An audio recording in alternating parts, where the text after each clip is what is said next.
this more like ping pong ball sized hail, still has a lot of overall organization, but everything's still being fairly elevated. Holding out on anything major from that just yet, but tornado warning, that's in place, I believe, until 4:15, maybe 4:30. Okay. Yeah, I haven't been watching the details on it too closely since it's not quite in the coverage area, but that storm is getting closer to Taylor County. And this is going to be the one to watch. It's isolated. It's all by itself. It's in the free and clear. And as we go back to the Cape, remember that placement on where that storm is. And it's only moving at 30 miles per hour, so it's already moving fairly slowly compared to what we were seeing yesterday. yeah, it's at the triple point right now. So that is the most concerning place you can look for when it comes to tornadic potential. So that's the one storm, and we're going to be watching it here. Anything up towards Des Moines, that is largely at best producing pea-sized hail, and that's just because it's so cool today. We don't really have the favorable setup in place for severe weather in central Iowa just yet, but it is nosing in from the south. Chase, looks like you're going to kind of, sorry, it looked like you were getting ready to track and see where these storms were going next. Yeah. All right, I'll pull you up. You can take it. Only at about 30 miles per hour, so not looking at anything, just screaming through here, but still getting to areas like Atchison here in the next just few minutes. Hopkins around 420, Bedford 432, Sharpsburg. So as mentioned, still moving at a fairly slow pace relative to storms, but still close enough to where we've got to have some concern as this does start to really try to flirt with getting into the southern counties of Iowa, especially around Bedford County. The storm is still holding. It's really holding on to its strength quite well. Yeah, it is, and I'd expect it to until something else maybe disturbs it or it overruns that warm front and becomes elevated. This will be the one to watch, so heads up across Taylor County and Bedford overall, that tornado warning until 4:15. Not much else of interest into southern Iowa at the moment. Chase, can you take it for a second? Yeah, so this is a storm we saw get warned fairly early on, so just keeping our eyes on it at the moment. Everything is still radar indicated. The only reports we have are for inch to inch and a half sized hail, which of course is of concern, but not near as large as what we were looking at for this would tap into at least that warmer sector of air. But still, these warning, it is getting closer to the edge of its warning boxes, seeing the backside trimmed out, but of course no extension just yet. Now, with this only moving around 30 miles per hour, it is still kind of drifting a little more easterly than it is moving to the north, and it's still everything out in front of it doesn't have a whole lot happening, meaning it's got fresh energy, it's got everything ready for it to just continue on this strong path. Now, in terms of its storm relative velocity, that of course being the main thing when we look at getting anything in terms of rotation. It's still there, there's still a fairly broad area, but at the same time, we get a little bit closer right here to south of 136. These are the things we're going to be looking for today, just these regions where the reds and greens start to blend together. That's a perfect sign of seeing rotation. Now, currently not the strongest, and obviously not the tightest, but still an area of concern. This is why we have the warning out down to the south. But at the last couple of scans, we really haven't seen a whole lot of improvement with that just yet. But keep in mind, our tornado watch is just for these southern counties in Iowa. This extends much further south into Missouri, but we already have that one storm that's kind of already flirting with that Iowa state line. Probably looking at getting into Iowa here probably the next 20 minutes or so. Yeah, I would agree to that. And so much surrounds the warm front with this, Chase. Thanks. I was getting the streams up on my computer so I can monitor. That warm front still is in northern Missouri. I'll go ahead and just kind of draw a line. It's going to be pink, but where this warm front is about right here. Let me show you in the satellite and radar. And you can see that there has been some bits of clearing over southern Iowa. The temperatures have tried to warm a little bit. If there's going to be a robust tornado risk here, that warm front has to lift a little bit further north. Now I drew up pink, but that's about where that warm front is at the moment, and it needs to lift a little bit further north. Now it may not get into Taylor County, but eventually this rightmost side should swing up into southern Iowa. And as we look at the severe weather outlook today, that's why it's a little bit more pronounced as you move your way further to the east versus southwestern Iowa. As for that warm front movement, it's not quite here just yet. I think if we see the storm take a right-hand turn, Chase, that's when we know it could drop something down, maybe something tornadic. It bites into that updraft, I like to say, and it really starts ripping and engine churning, and that's what we're looking at. Yeah, because everything else about this is pretty textbook. Just kind of a good classic storm that just hasn't really reached its full potential to an extent. Now, where do we have Joe right now? You can see that rain shaft out of distance, but overall, it looks like a fairly calm setup outside to an extent, of course, as it continues to head southward. Yeah. Very similar look to what Well, we I had. just saw the highway shield. He's on Highway 2, and he's going west at the moment. So But that cloudy sky, had some light rainfall in places. This whole system's really going to have to depend on that warm front lifting. Yeah.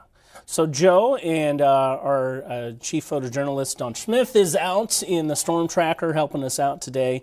We also have other storm spotters as well that we will rely on should we need to. But Joe's saying he's about 15 minutes outside of Mount Ayr. So he's still a decent little ways away from the cell. We're not expecting him to dip down into Missouri or anything, but maybe getting a little bit closer into Taylor County before this one continues. So there's Joe's stream, full stream, and he's working his way over. Sometimes in these rural areas, though, as you see here, you start losing your connectivity just a little bit. That tends to happen sometimes, and we'll continue to watch it as we always do.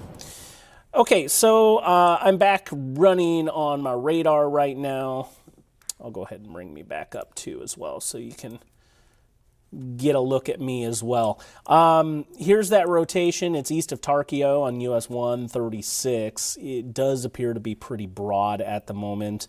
If we're taking a look at the rotation with this one second while I find that. It's going to pop up, and you'll start to see these darker blues, and right now it's pretty weak. It was stronger. This is right when they issued that tornado warning when it was southeast of Tarkio, and it's since kind of broadened out a little bit, so that shear isn't quite as extreme from pixel to pixel, and we're really looking for that. But there is certainly a nice little kidney bean associated with this. Burlington, Missouri, Burlington Junction, it looks like. Those two areas, or I should say that area, close to Nottoway, Dawsonville. So anyone in the red shading should be seeking shelter, just in case we happen to have anyone on the stream with us from that area. This is a radar indicated tornado, and so far nothing reaching the ground that has been indicated, but this is the storm to watch, and it's going to be right at that triple point. We'll be interested to see, Chase, if it's going to maybe outrun and get into the cold sector, because if that happens, it should fall apart, I would think. Yeah, it's still trying to hold on to what life it has left within. We haven't seen it being extended. We have some of the backside of this one. Back to this here. Will be the next turnout. Hopefully, it's going to inspire here in the next 6 minutes now. With us watching that rotation couple, we're not getting a lot of concern. These are still pretty young. Yeah, no shit. Radar indicated it's from just a little bit of deal. So it's still, there's such a concern with this is what I'm talking about. This tornado. It still is a very classic. Still moving about 35 miles per hour to the northeast. Noticing that it is continuing on that northeastern path and not really getting that eastern rip just yet, which would make it a right turn. But it's still putting down some good rainfall rates. Let me pause this. This is a Little fast. That's okay. Listen, it's just but another thing to note, all the rainfall out on the edges, that bit of energy that we were able to build up. Now, as it gets further east, this was an area looking at Osceola and further east. Those were all spots that got a little bit of sunshine. That Yeah, I think the watch is appropriate. That tornado watch that goes through 10 o'clock.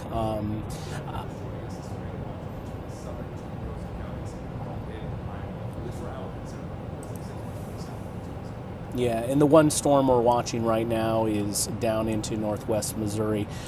So the tornado watch does extend in Iowa. No storms that are tornadic at this point, but just off to the southeastern edge. And I've been watching this one, Chase. It looks like it keeps trying to push maybe a little bit more eastward, like it's riding right along that front. So that would certainly help Taylor County out, but as that front continues to lift north, then we'd be looking out closer to towards Mount Ayr and Leon, Decatur County, Ringgold County for the highest chance of impact there.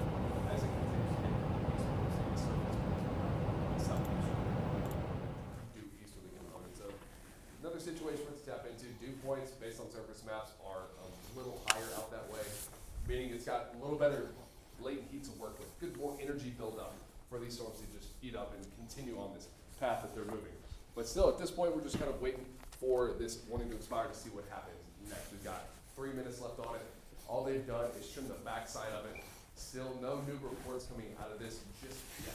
Yeah, are you following the National Weather Service out of Kansas City at all? Or is this might even be over Omaha area? I'm not quite sure, actually. Yeah.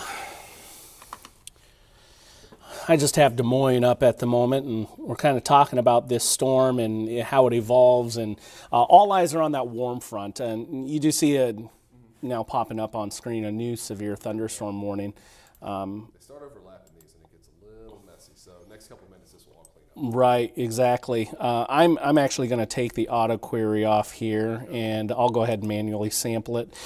That new warning off to the east is going to be for cities including Atchison, Burlington, Junction, Hopkins, and Nottoway. This goes until 5 o'clock.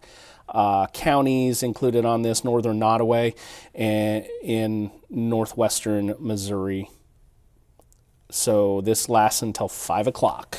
Okay, so you notice how the polygons have kind of turned a little bit less northerly, and so they're pointing more to the east at this point. Right into the state line and holding there. Yeah. Feels accurate at this moment, at least with the way these are moving. Yeah. So into Taylor County, we're likely going to be seeing some heavier rain move into view here soon. I think that tornadic potential is going to be staying just to the south for now. Looks like it's turning into that updraft. There has been some big hail too, and I think we've seen up to golf ball sized hail with this one when it was back in the past. Look at the hail size here. Once we're getting into those blues, it spikes up.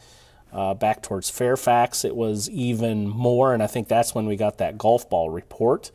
Yeah, indeed, that's about where it was. So now the hail signature is not quite as strong, and I tell you, it's not mutually exclusive, but if you start to see a weakening in the hail core, you start seeing a weakening in the thunderstorm sometimes. So hopefully that's a trend that can keep up.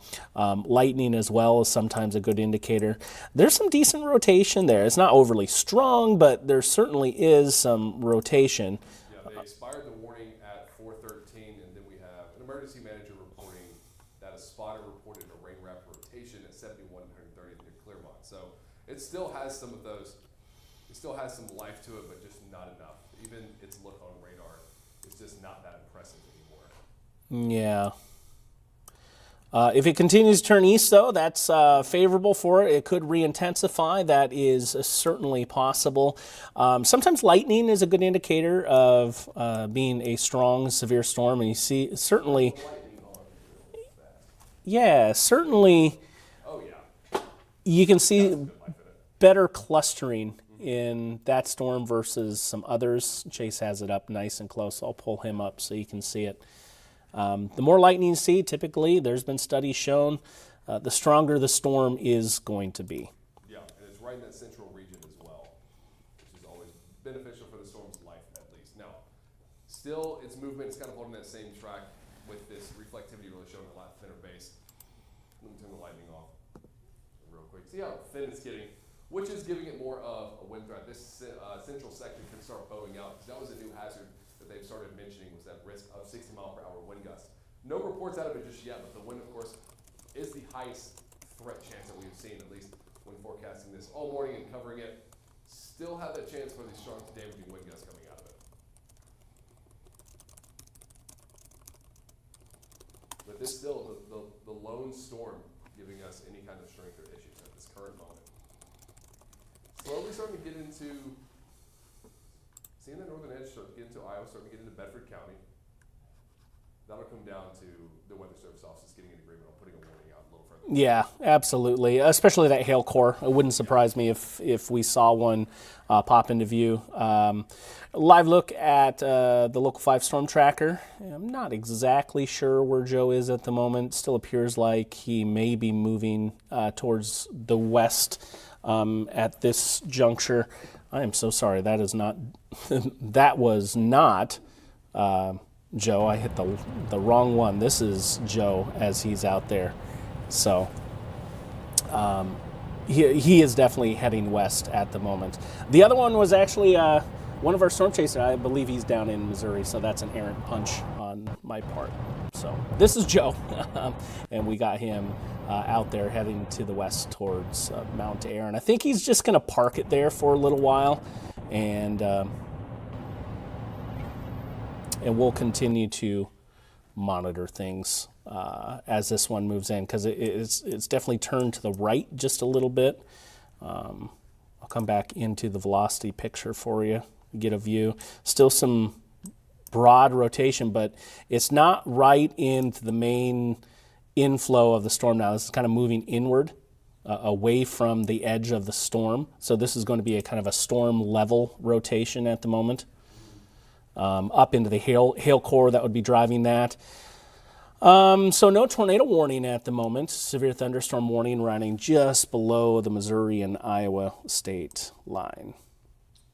Do have some decent buildup off towards the west in Nebraska. Starting to try to, showing those early signs of being QLCS, maybe even getting linear here in the next couple of hours. Yeah, I agree. That's going to be kind of a secondary band. Yeah, that'll be our grand finale, as I've been calling it. It will be, and it's going to be circling around here and ultimately, and we saw this yesterday a little bit, ultimately catch all those discrete cells out in front, because this stuff will be moving faster. Now, what's going to catch that one severe thunderstorm is actually going to be back here. There'd be that activity south of Beatrice, but it would continue. Individual storms are moving north and east, but the overall extent of the line is going to progress west to east, really through about 10 o'clock through southern Iowa. So this is going to be a little bit of a longer duration type evening of severe weather. Our target area is narrower, at least for as it pertains to the local 5 coverage area in southern Iowa. Yesterday we were kind of looking at that expanse up to about I-80. Today it's about half that size. We're only going to take it to about US 34. So the southern tiers of counties at the moment. I think that's where it's going to be at for today. And the way this is starting to shape out, probably right along the Iowa-Missouri state line. Not to say that we won't see anything in the second row of counties along 34, but yeah, certainly. The warm front, the way it's laid out, the way the cold front's kind of still sitting way off to the west, it will be a state line situation. Mm-hmm. At this point,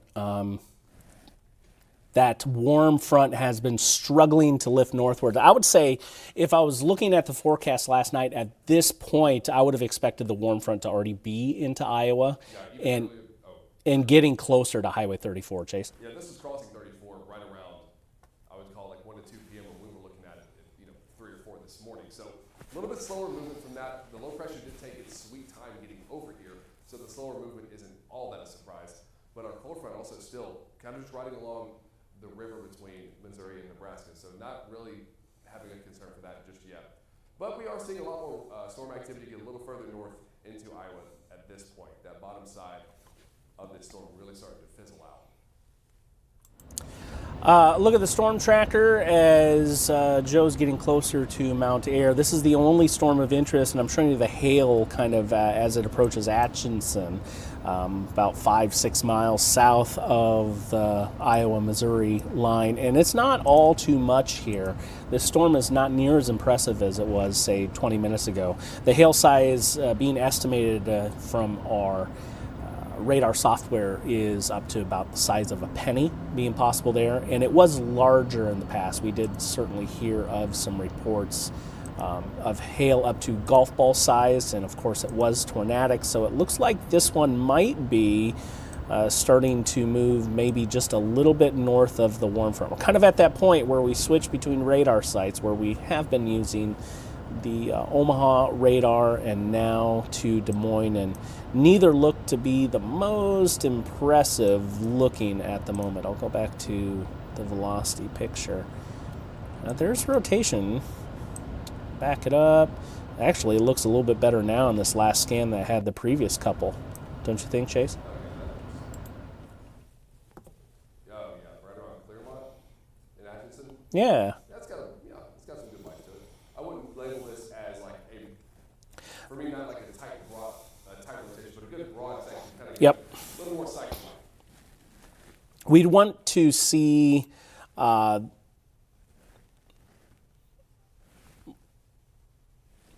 toying with us in the booth. Yeah, same thing. It was like everything just went quiet. So as I was going to say, you kind of want to see this rotation be bright and tight. I like to say that a lot. So bright, we have the two bright green and red areas, but tight right next to each other. We'd like to see now, not that we'd actually like to, but if we're looking for a tornadic threat, they would be right next to each other. So we have bright, we just do not have tight. We're getting another sample in here, and it looks like it might be trying to tighten up just a little bit. A new report of 1-inch hail coming in northwest of Atchison. So that's a new report. Perhaps this thing's trying to dial it back up a little bit here, Chase. Just needed a reset. And sometimes that's what it takes, it recycles. And also, now that circulation is starting to get... Warning for it now that does get right along the state line. Yeah, I wonder... Called it out. Yeah, I wonder if we're going to be going here for Des Moines. No mention from them yet. Production in the booth, just be ready. You know, we're probably closer to going on air. What I was going to say here, I'm going to take back over here, Chase, is it can recycle. So now that heart of that circulation is up by Atchison, we're starting to see the development once again back to the south and west. So we'd also be watching into that general area where that arrow was for maybe another circulation to take over. So storms do recycle like that. This one is getting pretty deep within the thunderstorm. So if there is a tornado, it's most certainly rain wrapped. But the inflow to the storm is right here and feeding that little bit of a couplet. Okay. I'm just looking off screen at the rotational component. Let me go ahead and pull that up as well. And it has peaked up here in the last couple of scans. Sometimes this data gets to us just a little bit later. We're not necessarily relying on this to pinpoint our tornadic threat. Usually we see this before it goes up, but in that next scan, I bet you we start seeing a little bit more of that dark blue or maybe even some of that cyan popping in. But that just kind of shows you where the shear is, where it's rotating around. So heads up there in southwestern Taylor County, southwest of Bedford. Not officially in a tornado warning, but if we didn't have the change of National Weather Service offices, no doubt that would likely extend further in. So that threat just starting to cross the state line, it looks like, at this point, as we go back to the velocity picture here. Yeah, getting very close on that northern side of... I just lost my data, sir. Did you? I have to, yeah, mine's Oh, there it comes. Okay. There we go. Yep. We got it now. So brighter, tighter, now it's starting to broaden out just a little bit. And sometimes that's all it takes is you just get that one scan that hints at it and you can drop out something brief. I would imagine they're going to put a warning out for Taylor. Well, probably something of some sort. Yeah. I mean, I guess, right? Fairly quiet. It is. They've acknowledged that there is Right. that is a new tornado warning, but no mention of drawing a falling pocket of rotation.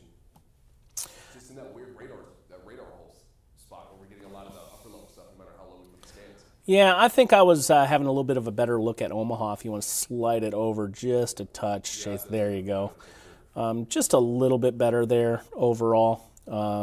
Looks like, and I'm going to pull Joe up here. Looks like he's camping out in Mount Air, just kind of waiting, see what happens. There it is. There's a new warning. Did it come in? It's a thunderstorm warning. Okay.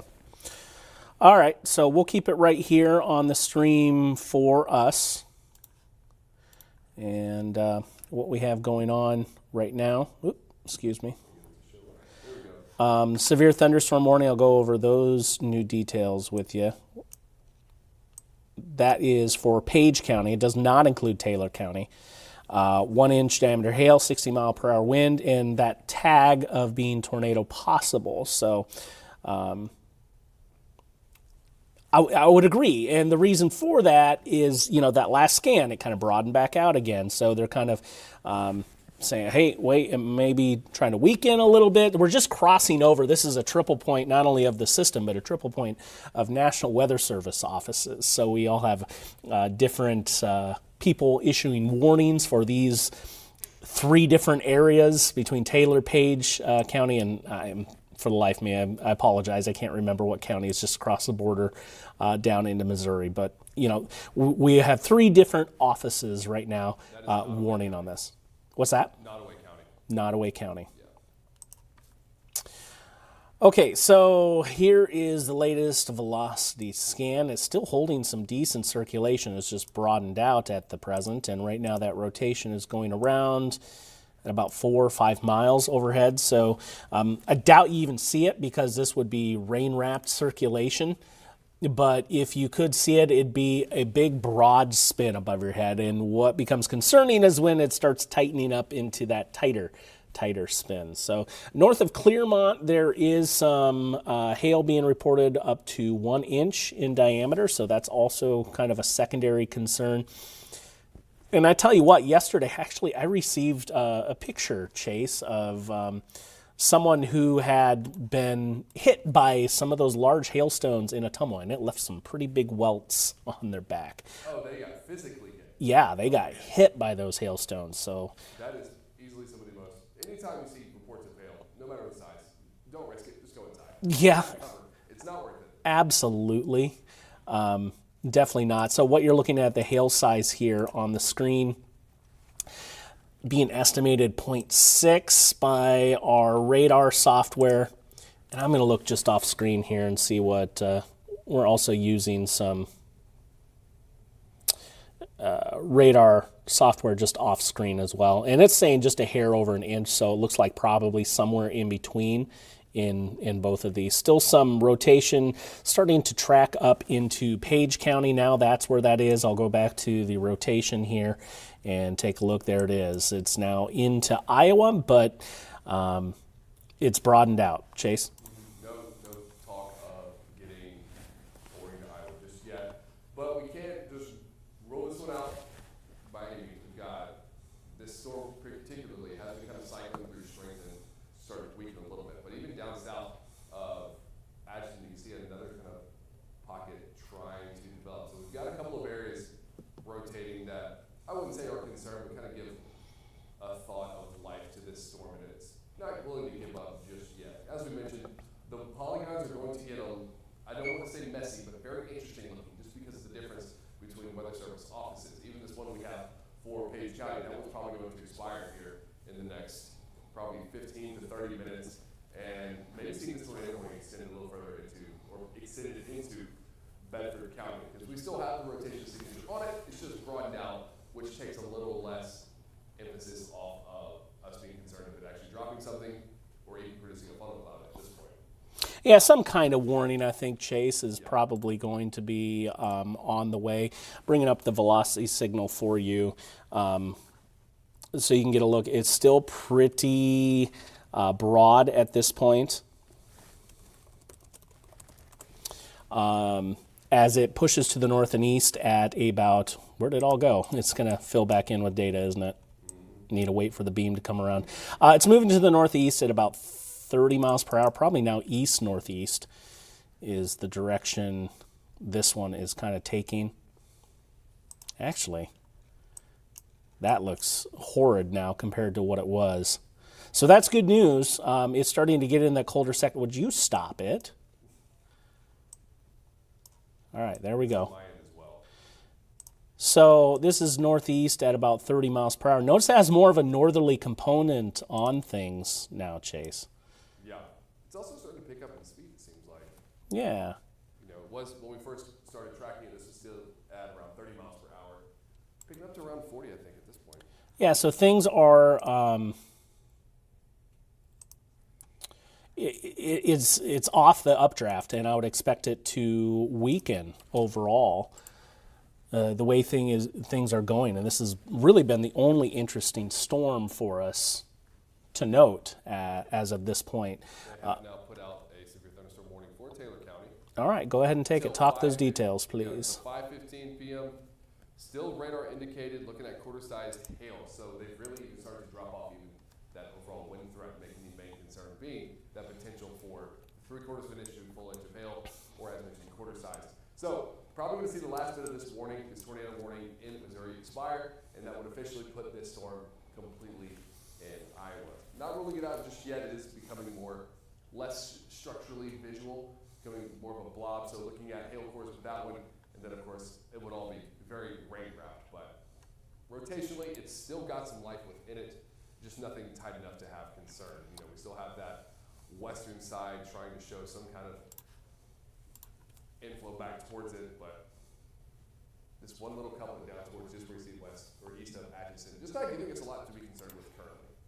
Yeah, and I've pulled up my my radar, show you all the details around this. 515 Taylor County, and it does have that tornado possible tag. So it's tracking that spin, but the confidence just is not there to say, hey, we don't necessarily think there's a tornado there, but that's the area we're watching. Not that there's no threat, it's just lower than if we had an actual tornado warning. I'm trying to word things so I don't give you a false sense of security. We still have a severe thunderstorm overhead, right? That tornado warning is officially gone now. And let's go back to the velocity signal. And we'll get a chance to take a look at this one, getting some bad data out of Des Moines. Looks like that, yeah, that couplet is really quite messy. If anything, I'd be watching down southeast of Atchison, maybe something new trying to pop up there as this storm recycles. And that would be the area, honestly, I would think to watch with this storm right here. New updraft, can it spin around on itself? And it's better positioned in the warm sector of air as we show you the energy.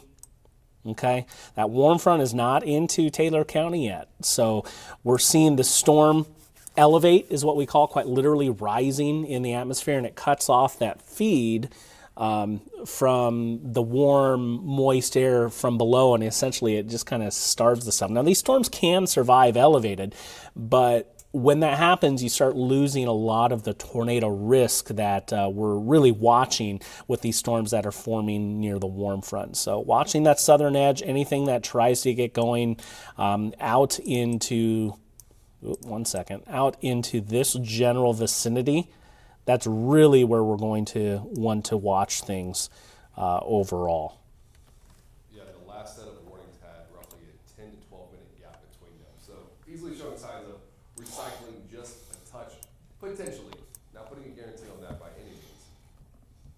Still seeing the classic 1 inch hail possibility, now showing wind speeds of less than 50 miles per hour. So another positive sign for anybody in Taylor County that we are starting to see this trend downward. That does not mean this is going to die off in any capacity, but it is a good sign as this continues to get a little further into Iowa. Still have that last little southern piece holding on to Missouri, which is going to be closer to the warm front. Not seeing it lift just yet. So with things getting fairly elevated, that's making this overall a bit of a mess compared to what it used to be just 30 minutes ago.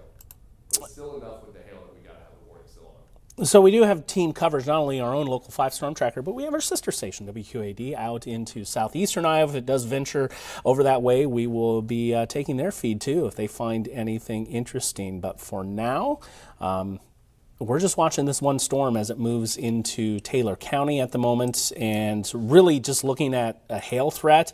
And even still with this warning, it's not looking the best from the original core of the storm. So watch near Atchison, this was about 10 minutes ago. Notice how that hail core kind of went away and a new one formed further to the south of it. And so that one has become dominant. I think we'll continue to see this recycling closer to the warm front as we go on. And honestly here, you start watching this cell that's down south of Burlington Junction. Okay, the evolution of the Cape in the thunderstorm energy in the last 3 hours is still lifting it north. It's just not quite into Iowa yet. Okay, but it will be. So I think that warning that we have is just so appropriately placed today. I'll go ahead and pull up that watch that we have, and in anticipation for that energy to really try to work its way in. I'm not seeing much for rotation out into Taylor County. Chase? No, this rotation really isn't giving us much. I don't want to say it doesn't give us much concern, but at least a little weaker concern. But just watching the loop, you can see where this really starts to pick up. It even starts to get somewhat of an envelope put over towards the west. Then it just straightens back out. So watching for these trends, and it's with this being the first one that has warnings, it gives us an idea of potentially how this could work out as new ones start to form. Now, just south of that, as we mentioned, down to Burlington Junction, still just a small little spot, but something to watch, especially since nothing is really impeding that southeast flow. It's still within that warm front sector. It still has all the things for it to at least continue to grow and maybe a bit of size. We've got some more reflectivity down towards Mound City that could start to be gathering as well, a little bit closer to the triple point, and once again, untapped air at this current moment. We have seen really a lot of rain after taking a break from that for a few weeks, it seems, but this is purely radar estimated rain over the last 48 hours, and there's been some streaks of heavier amounts, 2 to 3 inches, and some of this coming from earlier in the day today too. So that ground's becoming a little bit more moisture laden.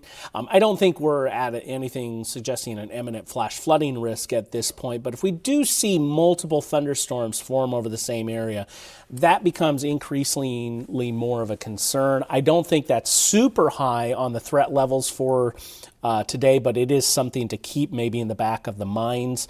Ultimately, though, I think days out, we're looking at kind of a soggy period ahead in the coming days, Chase, and maybe out towards next week, and that works into becoming more of an issue. Right. I mean, we've been lacking some good rainfall, but we weren't in any drought situation. But one thing we can't take away from this is giving the ground a lot of good saturation, and getting into spring, you want the ground to have a little more capability of soaking in the rainfall. We've been dry for so long, the rain just hits the ground and just sits there and takes its time soaking in. So we really are building in a good layer to hopefully avoid any kind of potential for flash flooding in the future. Of course, rain chances continue into next week as well, and it, at this moment, doesn't look to have any strong characteristics, but still, a couple of days of rainfall, all you need is a couple of good pockets of rain to come in with that.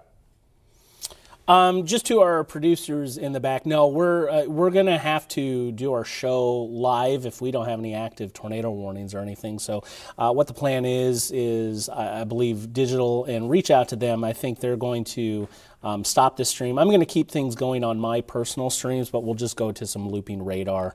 But we will have a show coming up here. So by about 4:45 or so, we'll have to get that show prepped and ready and go on air on Local 5. But we'll be back with streaming coverage at points, and definitely if there is any sort of tornado warning that comes out, we will see that back here, the streams, no matter how you're watching. We do appreciate you joining us. Do have a lot of people join us on social media with the coverage today. Also, we are Iowa Plus. Thanks for joining us there. And we're just kind of watching things closely at this point. That southernmost cell, that's if it's going to become severe with the tornadic potential, I think that's where it's going to be. I don't see really anything of concern. There's some storm level circulation, but that's not going to get it done for any tornado potential. I'm not seeing that at this point, Chase. No, me either. This will just give you a good round of rainfall.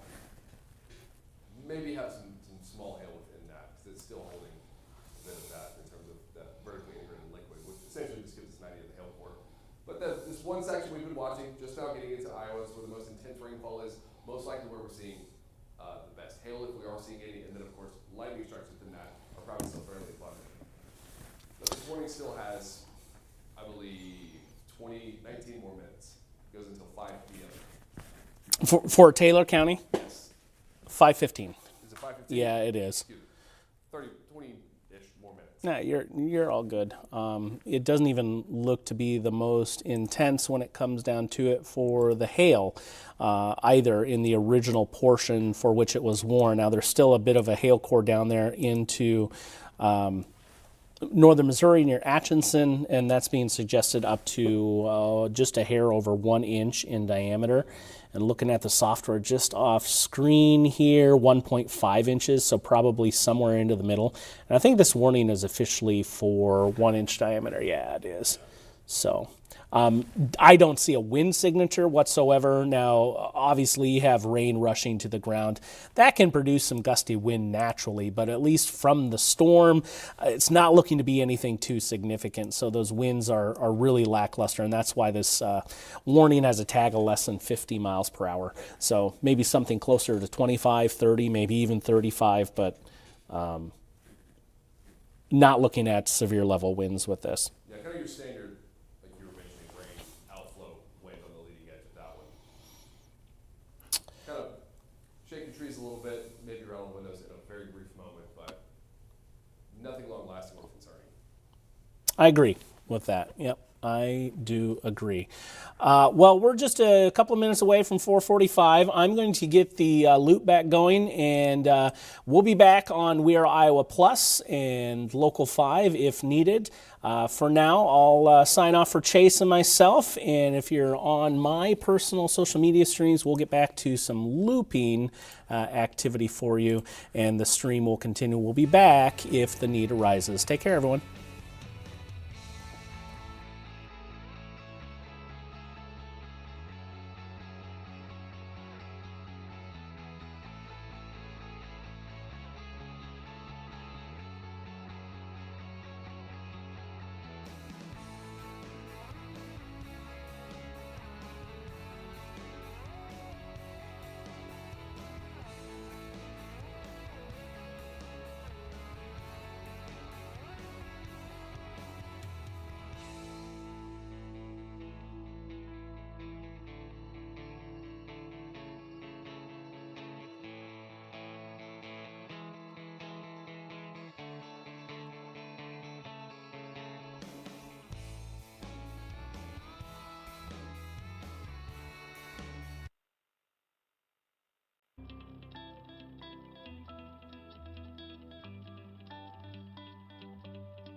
There's that sweet smell again. Whew. Slapping you in the face. I swear it got stronger after the rain started coming down. It did.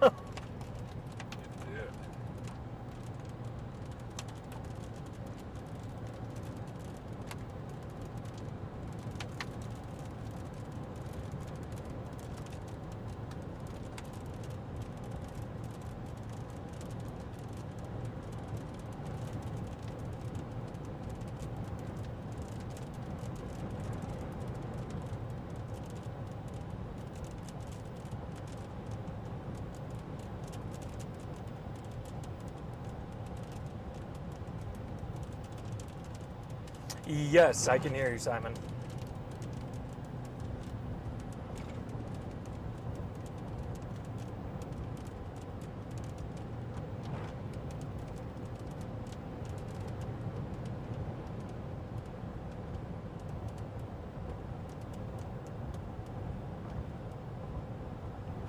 Not a problem.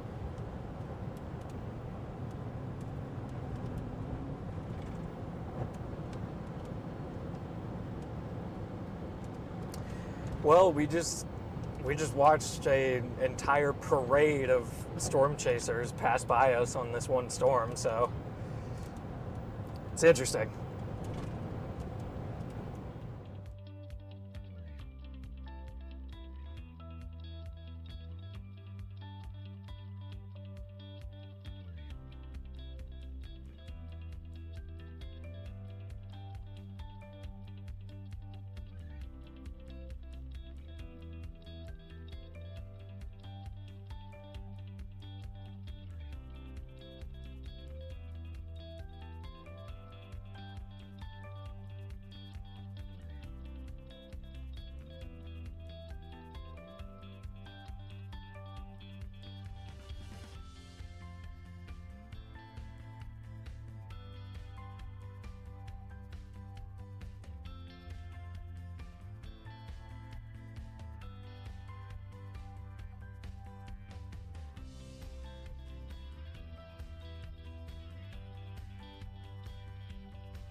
Gosh darn it.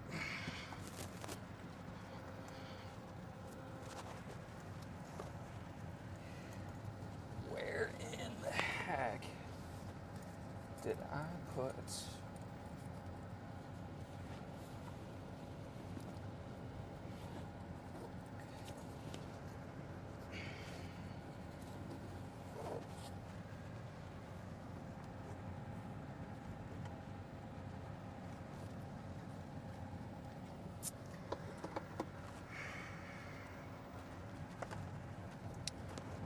I know the case is in this vehicle somewhere. Oh my gosh. Right in my lap. What do you know? Okay.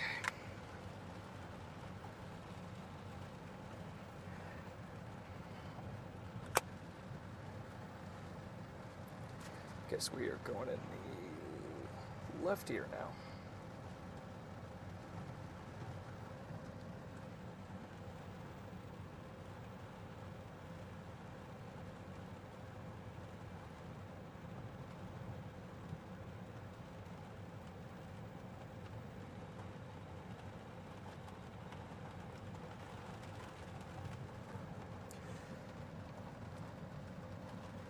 Okay.